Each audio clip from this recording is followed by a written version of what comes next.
So in this segment, we're going to discuss where our teachers, counselors, administrators, just anyone who's interested in our CS initiative can find more information. And please feel free to interject your personal ideas of where to find quality information that is actually useful to the classroom. I hope our information that we're providing at a state level is useful, but you are the ones that are utilizing it on a daily basis, so feel free to interject. You know, obviously, being the Department of Education, our predominant source of data is going to come through our website. Most people are familiar with our website. I jokingly say we have the easiest to navigate site in the world. I love our site, but it does have its constraints. I'll say it that way. I will say to get to the computer science pages, the easiest way to do it when you bring up the Arkansas Ed website is there's an alphabetical listing there. Mm-hmm. Click on the C. Scroll down to computer science and click on it, and it will take you directly to what we call our landing page, which looks similar to this. On that page, I think two of the most useful things beyond the fact sheet, and we'll come back to that, two of the most useful things are the prominent links that are toward the middle to bottom section of the page, and those are links that are computer icons currently that link to our standards and courses that are adopted by SB, the State Board of Education, and Arkansas Career Education, and a link to resources. Now, something that we did, and Dr. Gotcher, I remember whenever I came to you and told you I was going to do this, you kind of lifted your eyebrows at me and said, well, if we have problems with it, I guess we'll have to deal with it later, but I'm coming back after you, Anthony, on it.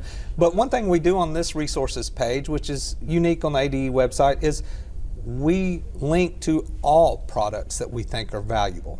Some cost money, some are vendor products, that's right, but they are things that our schools, our teachers have given feedback to me that they find valuable within their classroom. We as an agency are not telling schools that they have to buy them, but I also don't think that we need to hide them just because they may cost money. So if our participants have resources that they've found that are valuable, I hope they'll provide that feedback to my office. We'll look over them, and we typically have a very open process to adding those things to our resources page, especially if it's an Arkansas educator that is advocating for them. We have mentioned multiple times the fact sheet, and I'll stop after I mention this just briefly. I can't say this enough, and Greg, you alluded to this earlier. Do not print that fact sheet. I know as educators we love paper. Okay, I think educators should get stock in Georgia Pacific because we use a lot of paper. But I don't want you to print this. I want you to bookmark it. I have one particular CS specialist that gets a notification every time I change something on it. He's written a script for that. So I'll see him pop up every time I get on there and change something.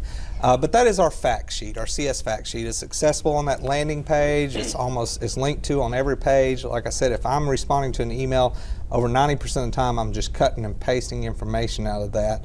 And you know, I know y'all have already talked about it, but I really hope and would like to hear if there are things that we need to change on that fact sheet, or if it's still a relevant amount of information for y'all. I know it's gotten a little bit longer over time, but as we continue in this initiative, I just want to have one place that has the majority of our policy issues that schools face on a daily basis. So any feedback on it, any suggestions? Is it still useful out in the field? I just can't remember if the last time I looked at it, but you mentioned with the link that it gets as you continue to add, I'm thinking it probably won't be too long if you haven't already. We're going to have like a bookmarked table of contents toward the beginning so you can skip right to those sections that you, because it contains such a valuable amount of information now that's growing all the time. It has all the course codes, you know, for the lower level and upper level, and the information about the flex credit is very clear on that page. It has all the pertinent information about that. And you're adding the information about all of those incentive programs for teachers and teacher leaders. So I know that was very valuable to me when I was going through that professional development and, you know, getting my praxis reimbursed after passing that score and getting the stipend back for attending that professional development. So all those details were there. It was very helpful. a link to our professional development offerings, and that's something we'll talk about here in a second. But that's something else we do in CS that's kind of unique. I don't know of any other content area that's doing this, but my CS specialists, as they schedule professional development in the co-ops or in different areas, we have a running page of just CS professional development that is across the state, and links to registration dates, things of that nature. So it's a one-stop shop for people looking for CS professional development, whether it be at the K-8 level or the high school level.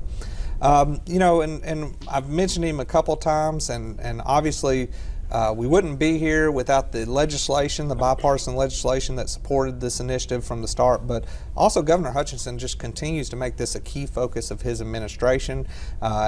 He is, continuing his computer science tour stops. He's visited over 60 schools and had assemblies specific to encouraging students to take computer science courses.